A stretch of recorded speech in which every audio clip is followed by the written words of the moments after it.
जेव्हा कोणी म्हणतं की माझ्या मनामध्ये खूप विचार चालू होते किंवा मी अमुक एक गोष्टींवरती खूप विचार करत होतो, या दोन गोष्टी ऐकायला सारख्या वाटल्या तर त्या नाही आहेत. म्हणजे काय?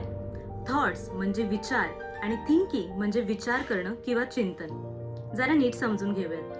जोसेफ न्यूएन जे एक आध्यात्मिक विचारवंत आहेत, ते don't believe everything you think या त्यांच्या पुस्तकामध्ये थॉट्स आणि थिंकिंग बद्दल सखोलपणे वर्णन करताना असं म्हणतात की थॉट्स हे ऊर्जा असलेले मनातले कच्चे घटक आहेत. या थॉट्स म्हणजे विचारांपासून आपण जगातल्या प्रत्येक गोष्टीची निर्मिती करतो. विचारांशिवाय आपण काहीही अनुभवू शकत नाही.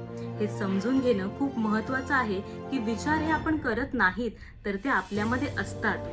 विचार करण्यासाठी आपल्याला कुठलाही प्रयत्न किंवा बळ लावावं लागत नाही. विचार आपोआप मनामध्ये येतात. आता कुठले विचार मनामध्ये येतील याच्यावर आपलं नियंत्रण नसतं, कारण ते अमर्यादित असतात. विचारांचा उगम हा मनाच्याही पलीकडून होतो, म्हणजे विश्वातून. दुसऱ्या बाजूला थिंकिंग म्हणजे मनात आलेल्या विचारांवर विचार करणे. याच्यासाठी प्रचंड ऊर्जा, प्रयत्न आणि इच्छाशक्ती लागते, जी आपण स्वतःहून टाकतो, जाणून बुजून टाकतो, पण ती मर्यादित असते. बरं, विचार करणं म्हणजे मनात आलेल्या एखाद्या विचारावर जाणीवपूर्वक लक्ष ठेवून त्याच्यामध्ये स्वतःला गुंतवणं. प्रत्येक विचारामध्ये गुंतणं गरजेचं नसतं, पण जेव्हा आपण ते करतो तेव्हा त्याचं रूपांतर हे थिंकिंग मध्ये होतं आणि आपल्या सर्व मानसिक दुःखांची सुरुवात ही थिंकिंग पासूनच होते.